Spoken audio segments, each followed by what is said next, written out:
You may think you're dumb, but are you buy a $30,000 vacation package scam dumb? Because Josh and I are. The average vacation cost for one person in the United States is a little under $2,000 per week. So with the increased consumer debt we've recently seen with people going on vacations they can't afford, especially in the past couple summers, it seems like timeshares have become increasingly more of a problem as well. Especially when people are looking to book vacations over the summer, timeshares are marketed and advertised as being a very good deal. But for a majority of people who get sucked into those advertisements or the presentations with the salesman, most of the time it becomes something that they don't really use and isn't really worth it for a lot of people, but still ends up costing them 5 figures. Along with the ever increasing maintenance cost, it starts to put some people into debt. So we're going to be going over some clips, some statistics, and some comments from you guys. So if you want to be featured in a future video, leave it in the comments down below. But we're going to be jumping over to future me because I found some more information on a clip that was used at the beginning of this video. So I just wanted to add even more context, but we'll just roll it.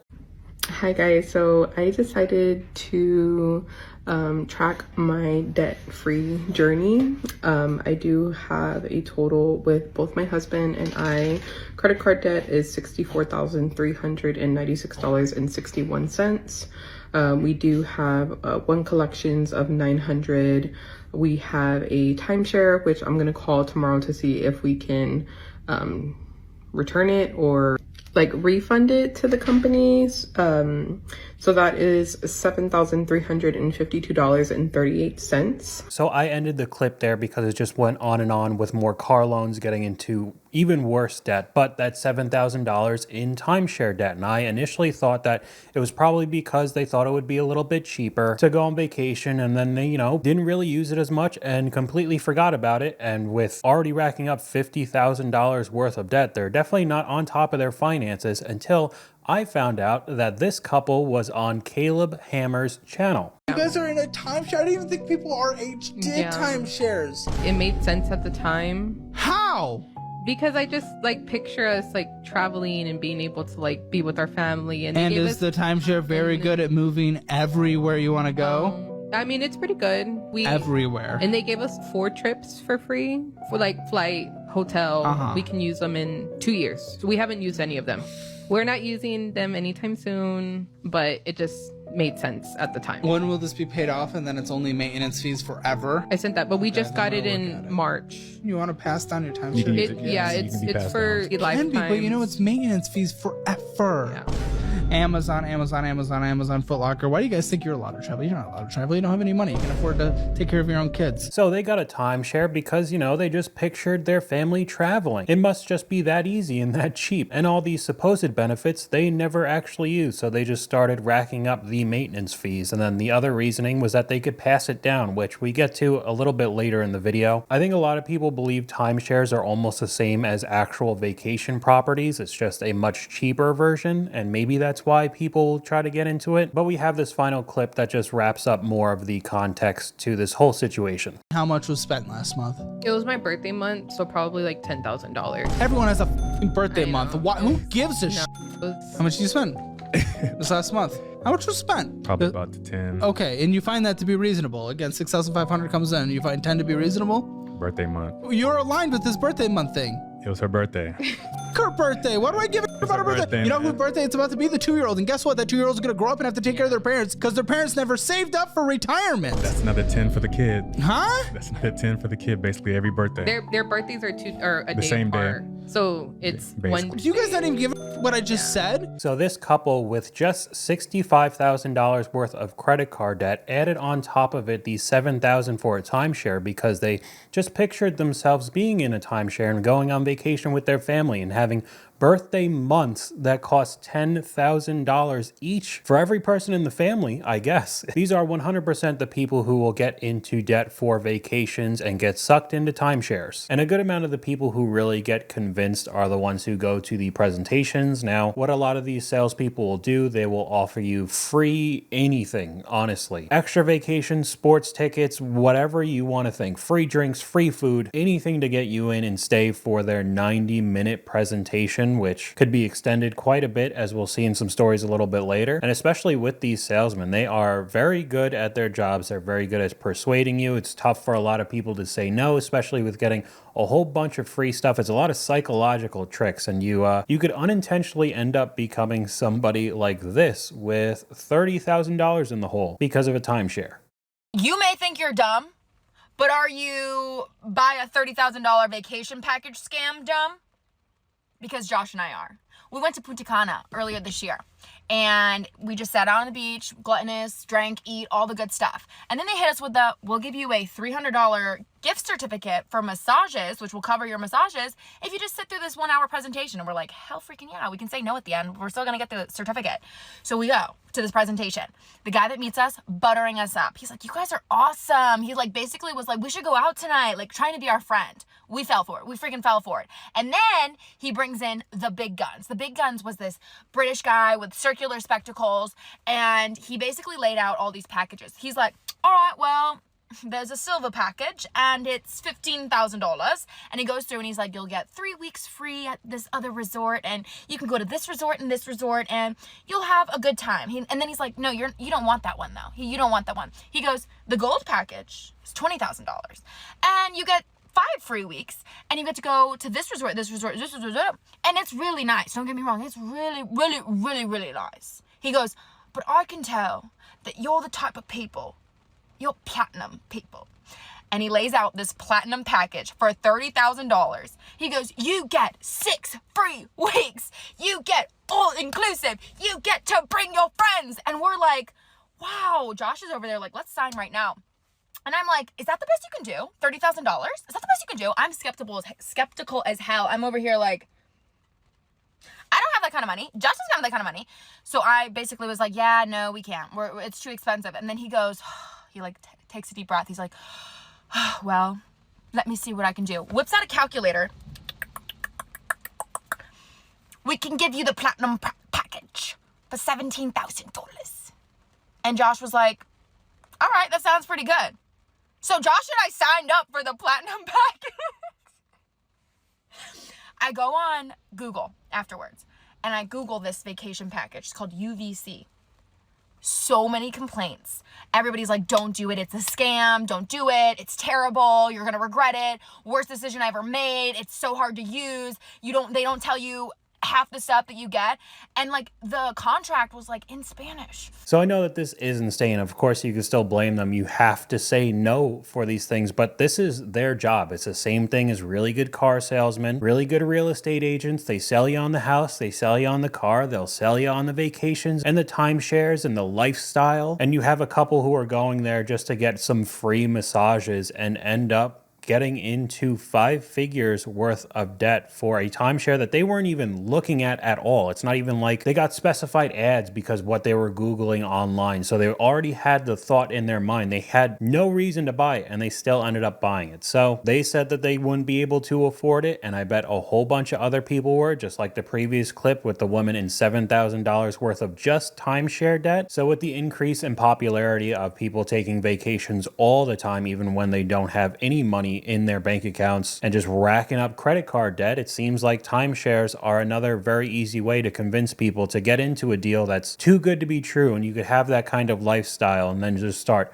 racking up the debt because you can't afford it. Now, on the opposite side, there are a lot of people who like to go to these presentations because they will offer you, like I said earlier, almost anything. They just want you to sit there for the 90 minutes, have a whole bunch of food, drink, so you're not really 100% there, offer you extra resorts, extra vacation packages just for you to sit there, because if they get just a couple people to be able to sign up for it, it's all worth it. But there are some people online who will just kind of milk the system and actually get a bunch of stuff for free. One thing about me, I am always going to do the timeshare presentation. And no, I don't own a timeshare. I've gone to dozens of these presentations, haven't got yet. But you know what I have got? Thousands of dollars in free food and drink, free excursions, free glass boat rides, free sailings, free booze cruises, a free 4-day cruise down to Ensenada. I've gone on 2 5-day trips to Puerto Vallarta, all inclusive for $299. And you know what? Here's the thing. I actually find it therapeutic. I find it therapeutic to go into what is a safe space in that I don't feel bad saying no or hurting the feelings of a salesman. Come on. and practice not being a people pleaser. Practice saying no. Practice walking away, setting boundaries. So it's a vacation and free shit and therapy all in one. How's that for girl math? So honestly, overall, I really don't disagree with what she says, especially even in the second half, because there's a lot of people where they're super non-confrontational. It's, very big people pleasers, and you have to be the exact opposite if you don't want to get into a whole bunch of debt from a timeshare from these salesmen. And on top of it, you get a whole bunch of free crap. So I get it. But in the same way that we've seen in previous videos with online shopping alone, how easy it is to just have a sale on a website or just a coupon code or just in general surf the Amazon app on your phone. It is so easy for people to click a couple buttons and buy stuff that they don't really need and start racking up the debt. A lot of people are very easily persuaded, so I don't think that there'd be too many people who would be able to really say no all the time and constantly go to these presentations and just get a massive amount of free stuff. And especially when you start seeing the comment sections, it's not as easy as let's go for an hour or 90 minutes and as soon as they're done with their pitch, you just say no and walk away. These are salesmen. They are going to be very predatory. We did this and they kept us an hour and a half longer than they were supposed to and got angry when we said no and wouldn't stop pressing. Ruined the whole first day of our trip. I remember really getting annoyed with the timeshare thing. The cost started at $30,000. They were offering it for less than $3,000 by the time they gave up. I'm a sucker. I signed up and ran back the next morning to cancel the timeshare. Thank God they had a 24-hour grace period, which I'm very surprised that this person was lucky enough to get out of it because, as we'll see very soon, they get crazy with their tactics. But honestly, if you are that kind of personality and you really don't care and you're able to get a whole bunch of free stuff, it is pretty worthwhile. I did see several TikToks where this is what kind of people did pretty often, and they were able to get extra night stays at resorts. I mean, a lot of free benefits just to kind of sit there and, have your eyes glazed over and not really pay attention, and at the end just constantly say no to any of the salesmen with any of their crazy tactics, and then you could kind of get away with some really nice stuff. But overall, I don't think that that's probably the best for too many people now. There will definitely be some people like the woman who got sucked in from the $30,000 premium package getting dropped down to $17,000. They were like, yeah, that's a pretty good deal. Like, I bet it was way less valuable than that $17K they paid. We have a comment from one of you guys. My brother took out a HELOC for a vacation. It hurt to watch, but I guess it's better than putting it on a Visa. Well, maybe not, because he can't walk away from it. Taking money out of your house just to go on vacation. That's how brutal some of these choices are. So that's why I don't doubt for a second all of these people getting into timeshare debt, because they don't really realize how expensive it could end up being, even though the initial upfront down payment, the costs don't really sound too much, but then year after year, when the maintenance fees keep rising, it starts to really add up. And then along with that, most likely your timeshare is not going to be relatively close to where you actually live. Maybe it'll be a few states away, maybe it'll be on the other side of the country, and because of that, it's not like you could teleport there. It's not free to fly over or drive or train, any sort of transportation at all. So it's not like the only cost you're going to have for the vacation is the timeshare fees. Of course, all the food and travel will really add up to the cost. And for a lot of people who will just sign on the dotted line just because they had a 60-minute presentation, they don't think of that initially. And again, we'll start putting them into debt if they really do want to utilize the timeshare that they now partially own. But here we could start going into some of the tactics that a lot of these salesmen use just to see, because I bet you'll watch a whole bunch of these videos and think that all of these people are complete idiots. They won't ever get me, but that's kind of the job of a salesman like this. They got to use tactics to butter you up, persuade you as much as they can, and try to get the sale. Timeshares are scams, don't fall for it, Mike said. I can try my best to inform people on timeshares, but timeshare salespeople are really good at their jobs. I hear about timeshare presentations all the time from my clients because they're like, this is what happened, this is how I got into the timeshare. I'm going to share some of those stories with you right now. I had one client tell me that they separated the husband and wife from each other and told the husband, you're the man of the house, you should make the decisions, you should get a timeshare. I had another client tell me that they actually covered the price with their finger and pointed at a different price and was like, here, yeah, this is how much you pay. My most recent client that I'm working with right now said that they did all of their documents through DocuSign. They told them that they could take the iPad home that has the documents on it. It's a free gift. When they take the iPad home and they try to look at their documents with their whole contract, the DocuSign has expired and they can no longer see their contract that they signed for life with this timeshare. But I guess they got a free tablet. These sales tactics, they have a lot of them. I've heard thousands, but these are just a few, and I'm trying to learn more and more every day so I can tell you guys and educate you guys so this doesn't happen to you as well. And if it did happen to you, don't feel embarrassed. I would have fallen for the same thing. In 2021, the timeshare industry was accounted for $8.1 billion. So thousands and thousands and thousands of people have also signed up for a timeshare.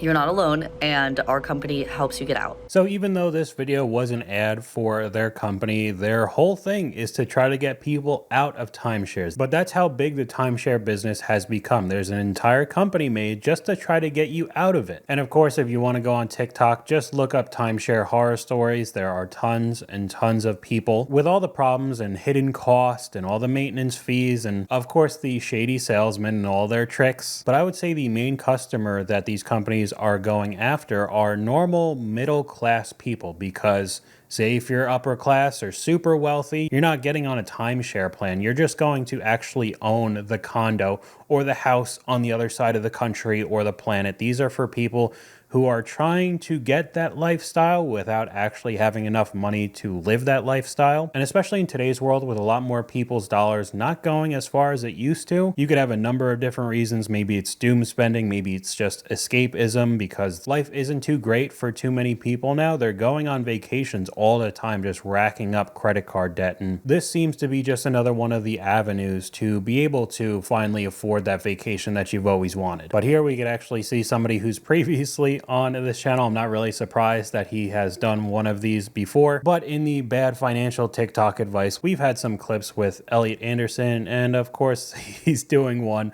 for timeshare salesmen. If there's a woman involved, most of the time, is there a woman, yes or no? You say this to her, okay? You say, sir, I haven't spent but a couple hours with you, but something that I've learned from your wife is she has a very good intuition. Would you agree? Yeah. You better say yeah. Let me ask you a question. Do you think spending more time together with your family and putting you first is something that should be done, yes or no? What baby wants, baby gets. It's like we're gonna be doing it and nobody knows better than her. Am I correct? Yeah. Thank you for having the courage to speak up. Yes. Let's wrap this up. Congratulations on your dream life.